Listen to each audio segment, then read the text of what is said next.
Hello everybody and welcome to Racing Grid with James and Max. I'm James. I'm Max. And welcome to our very first video on this channel. We're massive Formula One fans. We've watched loads of seasons. We love 2024 and we thought we'd launch this podcast in 2025 to bring you our views on Formula One.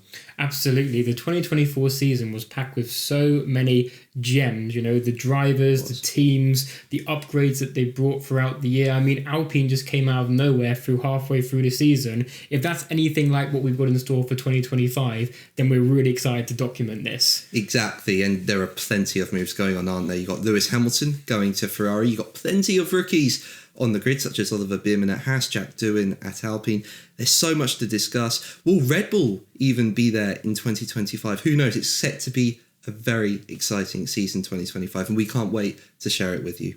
It really is. And now some of you might recognise James's voice from somewhere else. You may think he is a AI or a robot on another channel. Why don't you explain to them about that, James? Yeah, so I do James's pit lane. I'm the voice behind James's pit lane. This is the first time I'm coming on camera, so hello.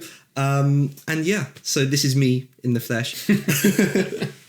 So in today's podcast, we're going to be talking about inter-team drivers and who we think will come out on top between the two that are within each of those teams. Exactly. There are so many different teammate lineups this year. We thought it'd be interesting just to have a look at who would come out on top at the end of the championship. And we thought we'd go in reverse grid order for this. So we'll start with Sauber, where the two drivers are Nico Hülkenberg and Gabriel Bortoleto. So Max, who do you think will come out on top? I'm pretty sure it will be Nico Hülkenberg. Why is that? I know Gabriel Bortoleto is a phenomenal driver, but Nico Hülkenberg is a veteran. He's been in Formula One for years now. He's driven for many different teams.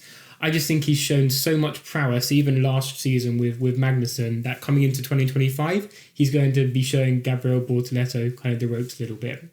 Yeah, I also agree with you. I think Nico Hülkenberg is going to be on top at Sauber. As you say, Bortoleto, he did a fantastic job in Formula 2. He won the Formula 2 World Championship. He's done a fantastic job.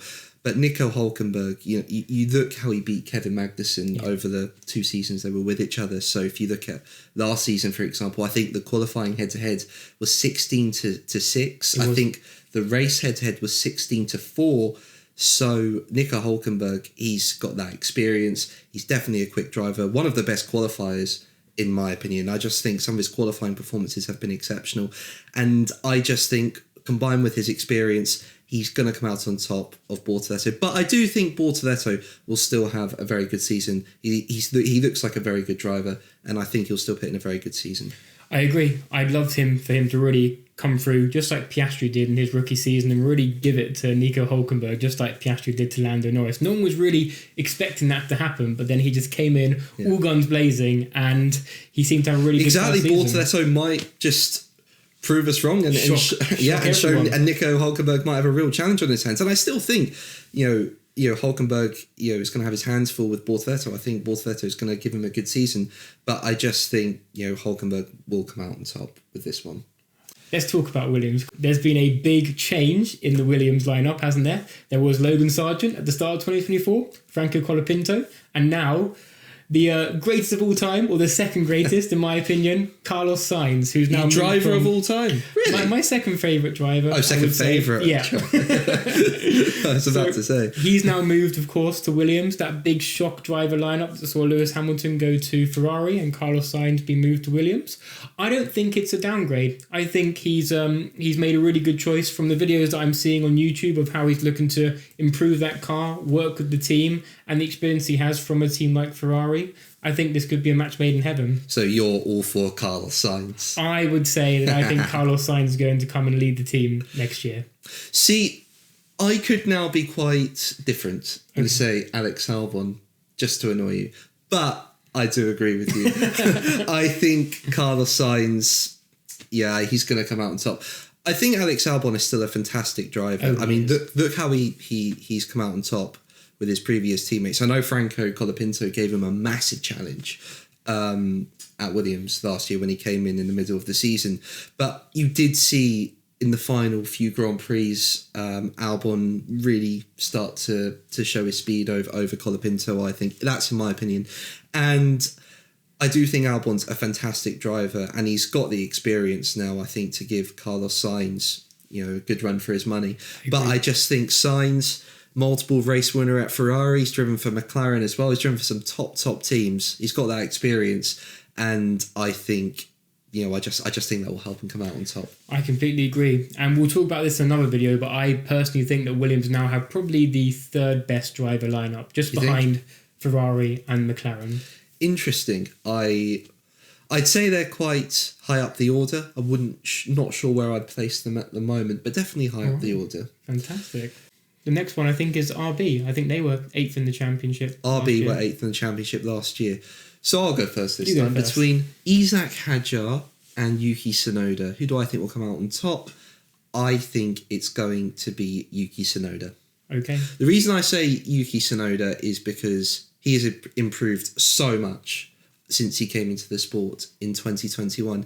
And I just think he's in that position now where he's beaten Lawson, he's beaten Ricciardo, he beat De Vries.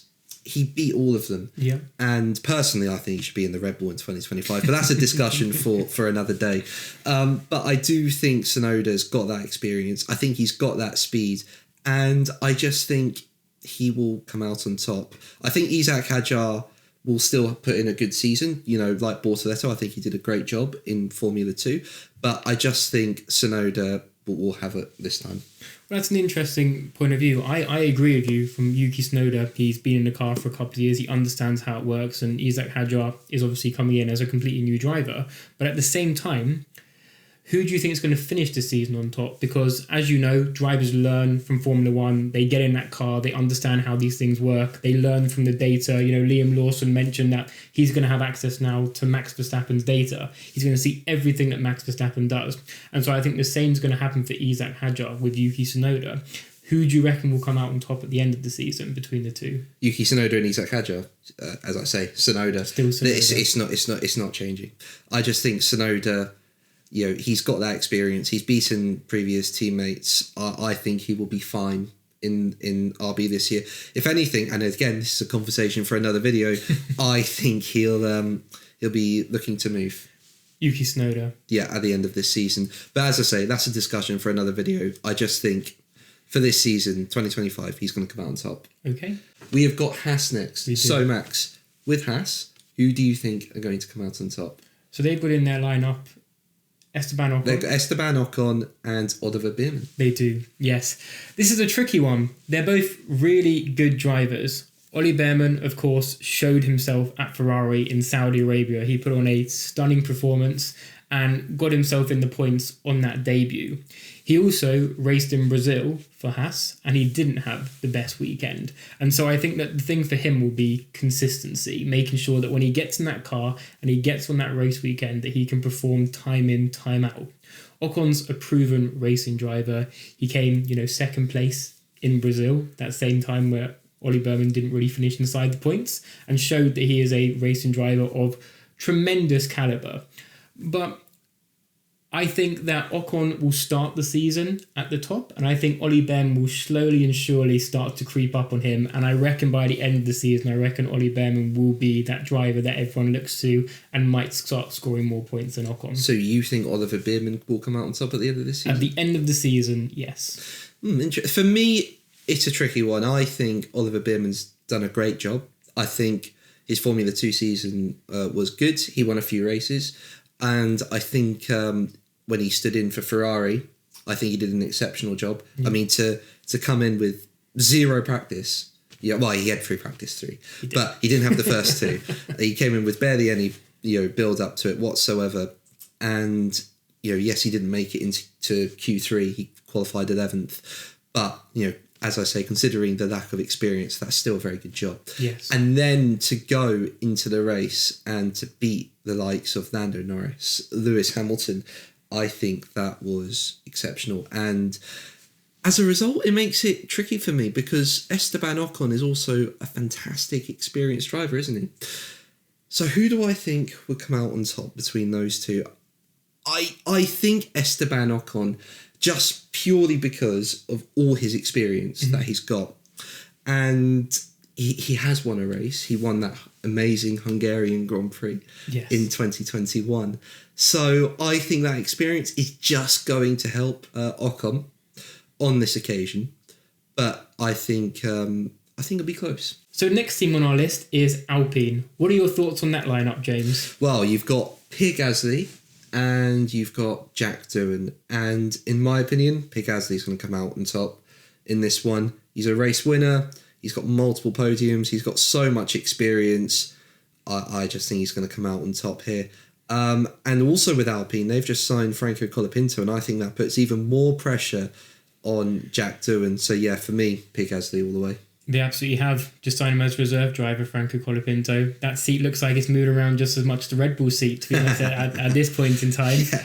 I completely agree with you on that front as well. I think Pierre Gasly has shown himself to be a phenomenal driver. The past few races of last season, he really outdid himself, and I think he outperformed the car as well. You know, he gained podium places in qualifying. The team may have let him down in strategy, which made him, get into the top 10 maybe, and sometimes even outside of the points. But I think he's going to have to be the one to show Jack Doohan the ropes next year, and I think he'll just dominate that season. Yeah, I agree. So we're both agreed on Pierre Gasly. Fantastic. Well, those are our predictions for the lower 5 teams in the grid. What are your thoughts? Make sure to leave your opinions in the comments below. But if you want to see our predictions for the top 5 teams, make sure to stay tuned for our next video.